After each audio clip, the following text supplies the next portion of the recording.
ಎಲ್ರಿಗೂ ನಮಸ್ಕಾರ. ಸ್ಪರ್ಧಾ ಕ್ರಿಯೇಷನ್ಗೆ ಸ್ವಾಗತ.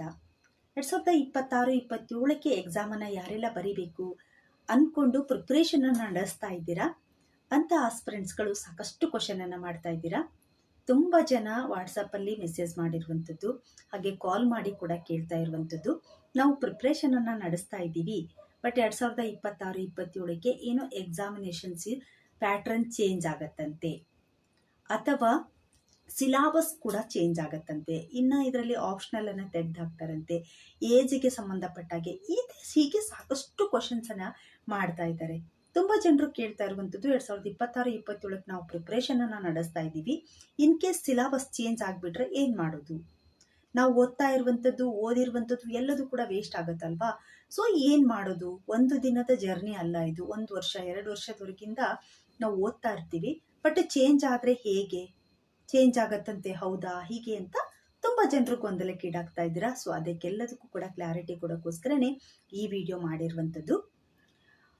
ಒಂದು ನೆನ್ಪಿಟ್ಕೊಳ್ಳಿ, UPSC ಇವಾಗ 2025ಕ್ಕೆ ಏನೆಲ್ಲ ಎಕ್ಸಾಮನ್ನು ಯಾರೆಲ್ಲ ಪ್ರಿಪ್ರೇಷನನ್ನು ನಡೆಸ್ತಾ ಇದ್ದೀರಾ, ಇವಾಗ ಸದ್ಯದಲ್ಲೇ ಕಾಲ್ಫಾರ್ಮ್ ಆಗುತ್ತೆ. ಅಂದರೆ ಪ್ರಿಲಿಮ್ಸ್ಗೆ ಸಂಬಂಧಪಟ್ಟಾಗೆ ಅಪ್ಲಿಕೇಶನನ್ನು ಹಾಕಲಿಕ್ಕೆ ಸದ್ಯದಲ್ಲೇ ಬರುತ್ತೆ. ಅದಕ್ಕೆ ಬೇಕಾಗಿರುವಂಥ ಡಾಕ್ಯುಮೆಂಟ್ಸ್ ಎಲ್ಲವನ್ನು ಕೂಡ ನೀವು ಆದಷ್ಟು ಬೇಗನೆ ರೆಡಿ ಮಾಡ್ಕೊಳ್ಳಿ.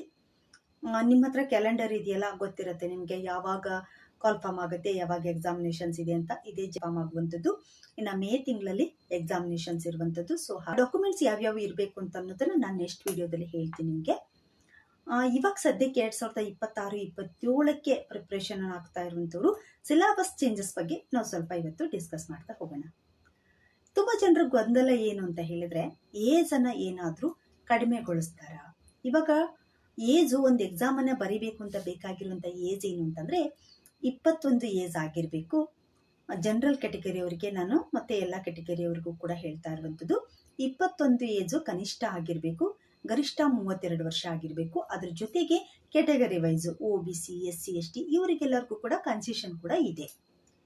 ಇದರಲ್ಲಿ ಏನಾದರೂ ಬದಲಾವಣೆ ಆಗತ್ತಾ ಅಂತ ಕ್ವಶನನ್ನು ಮಾಡಿದರೆ ಖಂಡಿತ ಬದಲಾವಣೆ ಆಗೋದಿಲ್ಲ.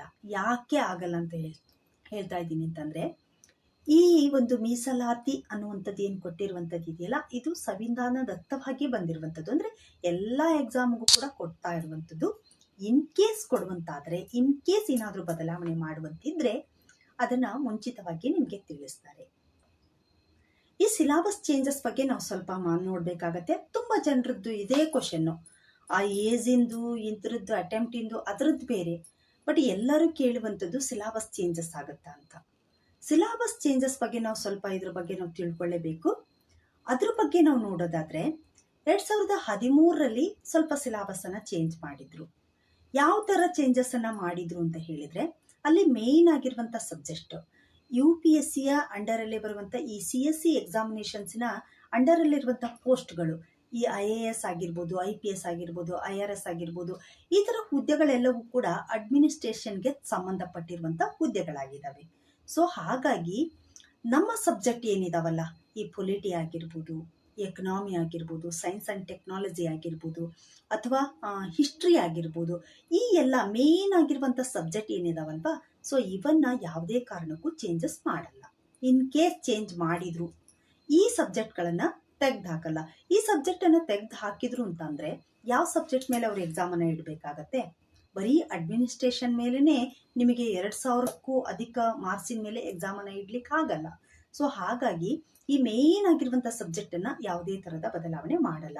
2013 ನಾವು ಅಬ್ಸರ್ವ್ ಮಾಡಿದರೆ 2013ರಲ್ಲಿ ಸ್ವಲ್ಪ ಬದಲಾವಣೆಯನ್ನು ಮಾಡಿದ್ರು. ಈ ಮೇನ್ ಸಬ್ಜೆಕ್ಟ್ಗಳನ್ನು ಹಾಗೇ ಇಟ್ಟು ಅದಕ್ಕೆ ಹೊಸದಾಗಿ 1-2 ಸಬ್ಜೆಕ್ಟನ್ನು ಸೇರಿಸಿದ್ರು. CSAT ಪೇಪರನ್ನು ಸೇರಿಸಿದ್ರು ಮತ್ತು ಎಥಿಕ್ಸ್ ಪೇಪರನ್ನು ಸೇರಿಸ್ಕೊಂಡ್ರು. ಇನ್ನು ಆಪ್ಷನಲ್ ಸಬ್ಜೆಕ್ಟಲ್ಲಿ ಸ್ವಲ್ಪ ಬದಲಾವಣೆಯನ್ನು ಮಾಡಿದರು. ಇಷ್ಟೆಲ್ಲ ಬದಲಾವಣೆ ಆಗಿರುವಂಥದ್ದು 2013ರಲ್ಲಿ. ಇನ್ನೂ ಒಂದಿಷ್ಟು ಜನರು ಕ್ವಶನ್ನು, 10 ವರ್ಷಕ್ಕೊಂದ್ಸಾರಿ UPSC ಸಿಲಾಬಸ್ ಚೇಂಜ್ ಮಾಡುತ್ತೆ ಅಂತ. UPSC ಎಲ್ಲೂ ಹೇಳಿಲ್ಲ, ಯಾವುದೇ ಒಂದು ತನ್ನ ವೆಬ್ಸೈಟಲ್ಲಿ ನಾನು 10 ವರ್ಷಕ್ಕೊಂದ್ಸಾರಿ UPSCಯ ಒಂದು ಸಿಲಾಬಸ್ಸನ್ನು ನಾನು ಚೇಂಜ್ ಮಾಡ್ತೀನಿ ಅಂತ ಖಂಡಿತ ಹೇಳಿಲ್ಲ. ಕಾಂಪಿಟೇಷನ್ ಲೆವೆಲನ್ನು ಟಫ್ ಮಾಡಲಿಕ್ಕೋಸ್ಕರ ತನ್ನಲ್ಲಿ ತಾನು ಸ್ವಲ್ಪ ಬದಲಾವಣೆಯನ್ನು ಮಾಡುತ್ತೆ, ಬಟ್ ನಿಮಗೆ ಇನ್ಫಾರ್ಮೇಷನ್ಸನ್ನು ಕೊಟ್ಟು ಮಾಡುತ್ತೆ. ಬಿಫೋರ್ 1 ಇಯರ್ ಆದರೂ ನಿಮಗೆ, ಒಂದು 6 ಮಂತ್ ಅಬೋವ್ ಆದರೂ ನಿಮಗೆ ಇದ್ರ ಇನ್ಫಾರ್ಮೇಷನ್ಸನ್ನು ಕೊಟ್ಟೇ ಕೊಡುತ್ತೆ, ಕೊಟ್ಬಿಟ್ಟೇ ಮಾಡುತ್ತೆ. ಹಾಗಾದರೆ ನಿಮಗಿವಾಗ ಭಾಳ ಅಂದರೆ ಏನು ಮಾಡ್ಬೋದು, ನಮಗೆ ಯಾವ ಸಬ್ಜೆಕ್ಟು ಆಪ್ಷನಲ್ ಸಬ್ಜೆಕ್ಟನ್ನು 500ಕ್ಕಿದೆ, ಸೊ ಕಮ್ಮಿ ಮಾಡ್ಬೋದು. ಅಥವಾ ಯಾವುದಾದ್ರೂ ಅಡ್ಮಿನಿಸ್ಟ್ರೇಷನ್ಗೆ ಸಂಬಂಧಪಟ್ಟಿರುವಂಥ ಸಬ್ಜೆಕ್ಟನ್ನು ಆ್ಯಡ್ ಮಾಡ್ಬೋದು. ಮೇಯ್ನ್ ಆಗಿರುವಂಥ ಸಬ್ಜೆಕ್ಟ್ ಏನಿದೆಯಲ್ಲ, ಪೊಲಿಟಿ ಆಗಿರ್ಬೋದು, economy, science and technology, next environment, next history, ಈ ಸಬ್ಜೆಕ್ಟು ಮೇಯ್ನ್ ಏನು ಸಬ್ಜೆಕ್ಟ್ ಇದ್ದಾವಲ್ವಾ, ಈ ಸಬ್ಜೆಕ್ಟನ್ನು ಯಾವುದೇ ಕಾರಣಕ್ಕೂ ತೆಗಿಯಲ್ಲ. ಈ ಸಬ್ಜೆಕ್ಟಲ್ಲಿ ನೀವು ಸ್ಟ್ರಾಂಗ್ ಆಗಿ ನೀವೇನಾದರೂ ಪ್ರಿಪ್ರೇಷನನ್ನು ನಡೆಸಿದ್ರಿ ಅಂದರೆ ನಿಮಗೆ ಯಾವುದೇ ಥರದ ತೊಂದರೆ ಆಗಲ್ಲ. ಇನ್ ಕೇಸ್ ಯಾವುದೋ ಒಂದು ಸಬ್ಜೆಕ್ಟನ್ನು ಸೇರಿಸಿದ್ರು ಅಂದರೆ ಆ ಸಬ್ಜೆಕ್ಟನ್ನು ಓದ್ಕೊಂಡ್ರೆ ಮುಗೀತು. ಇಷ್ಟೇ. ಈ ಸಿಲಾಬಸ್ಸನ್ನು ಚೇಂಜ್ ಆಗುತ್ತೆ ಅನ್ನುವಂಥ ಈ ವದಂತಿಯನ್ನು ನೀವು ನಂಬಕ್ಕೆ ಹೋಗ್ಬೇಡಿ. ಇನ್ ಕೇಸ್ ಅದು ಬಂತು ಅಂತಂದರೆ ಅದನ್ನು ಫೇಸ್ ಮಾಡಲಿಕ್ಕೆ ರೆಡಿ ಆಗಿರಿ.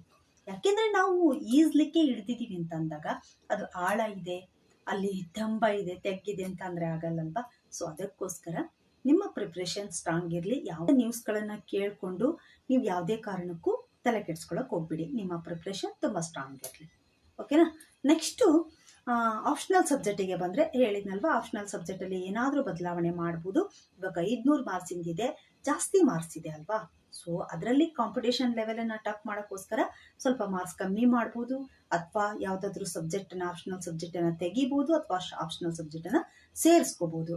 ಬಟ್ ನೀವು ಆಪ್ಷನಲ್ ಸಬ್ಜೆಕ್ಟನ್ನು ಚಾಯ್ಸ್ ಮಾಡ್ಕೊಳ್ಳುವಾಗ 2026-27ಕ್ಕೆ ಸೇಪರ್ ಜೂನಲ್ಲಿ ಈ ಮೇನ್ ಸಬ್ಜೆಕ್ಟ್ ಯಾವ ಇದಾವಲ್ವಾ, ಸೊ ಅವಕ್ಕೆ ರಿಲೇಟೆಡ್ ಆಗಿರುವಂಥ ಸಬ್ಜೆಕ್ಟನ್ನು ನೀವು ಆಪ್ಷನಲ್ ಸಬ್ಜೆಕ್ಟ್ ಆಗಿ ತಗೊಂಡು ಓದ್ಕೊಂಡಿರ್ತಂದರೆ, ಆಪ್ಷನಲ್ ಇಟ್ಟರೂ ಸರಿ, ಇಡಲಿಲ್ಲ ಅಂದರೂ ಸರಿ, ನಿಮಗೆ ಯಾವುದೇ ಥರದ ಪ್ರಾಬ್ಲಮ್ ಆಗಲ್ಲ. ಸೊ ಇದನ್ನು ನನ್ನ ಒಪಿನಿಯನು. ಬಟ್ ಆಯಿತು, ಓಕೆ, ಆಗಲಿಲ್ಲ ಅಂದ್ರೂ ತೊಂದರೆ ಇಲ್ಲ, ಇರೋ ಥರ ಅಂತೂ ಇದ್ದೇ ಇರುತ್ತೆ. ಸೊ ಆ ಥರ ಮಾಡ್ಕೋಬೋದು. ಇನ್ನು ನೆಕ್ಸ್ಟು ಅಟೆಂಪ್ಟ್ಗಳು ಇವಾಗ ನಮಗೆ ಜನರಲ್ ಕ್ಯಾಟಗರಿಯವರಿಗೆ 6 ಇದ್ದಾವೆ, OBC ಅವರಿಗೆ 9 ಇದ್ದಾವೆ, ಇನ್ನು SC ST ಅವರಿಗೆ ಏಜನ್ನು ಮುಗಿಯೋವರೆಗೂ ಕೂಡ ಇದೆ ಅಂತ ಅನ್ನುವಂಥದ್ದು. ಸೊ ಈ ಅಟೆಂಪ್ಟನ್ನು ಚೇಂಜ್ ಮಾಡ್ತಾರೆ, ಎಲ್ಲರಿಗೂ ಕೂಡ ಯೂನಿಕ್ ಆಗಿ ಒಂದೇ ಮಾಡ್ತಾರೆ ಅನ್ನುವಂಥ ಮಾತು ಕೇಳಿ ಬರ್ತಾ ಇದೆ. ಖಂಡಿತ ಇದನ್ನು ಮಾಡಲ್ಲ. ಯಾಕೆಂದರೆ ಇದನ್ನು ಮಾಡಬೇಕು ಅಂತಂದರೆ ಇಕ್ವಾಲಿಟಿ ಅನ್ನುವಂಥದ್ದು ಹೋಗ್ಬಿಡತ್ತೆ ಅನ್ನುವಂಥದ್ದಾಗಿರ್ಬೋದು.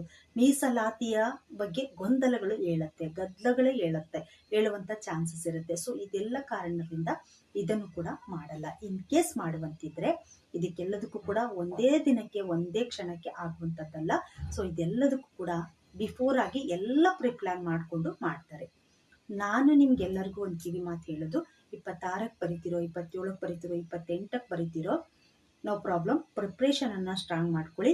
ಈ ಥರದ ಯಾವುದೇ ಥರದ ಸುದ್ದಿಗಳು ಏನಾದರೂ ಬಂದಿತ್ತು ಅಂತಂದರೆ ವೆಬ್ಸೈಟಲ್ಲಿ ಬಂದರೆ ಮಾತ್ರ ನಂಬಿ. ವೆಬ್ಸೈಟಲ್ಲಿ ಏನಾದರೂ ಅದನ್ನು ಕೊಟ್ಟಿದ್ರೆ ಮಾತ್ರ ಓದ್ಕೊಂಡು ಅದನ್ನು ನೀವು ಫಾಲೋ ಮಾಡಿ. ಬಟ್ ಸುಮ್ಮನೆ ಯಾರೋ ಒಂದು ಹೇಳಿದರು ಅಂತ ಹೇಳಿ ಅದಕ್ಕೆ ಮಾರು ಹೋಗಿ ನಿಮ್ಮ ಟೈಮನ್ನು, ನಿಮ್ಮ ಒಂದು ಎನರ್ಜಿಯನ್ನು ವೇಸ್ಟ್ ಮಾಡ್ಕೋಬೇಡಿ ಅಂತ ಹೇಳ್ತಾ ವಿಡಿಯೋನ ಎಂಡ್ ಮಾಡ್ತಾ ಇದ್ದೀನಿ. The best. ಮತ್ತಷ್ಟು ಮಾಹಿತಿಯೊಂದಿಗೆ ಮುಂದಿನ ವಿಡಿಯೋದಲ್ಲಿ ಸಿಗೋಣ. ಅಲ್ಲಿವರೆಗೂ ಬಾಯ್.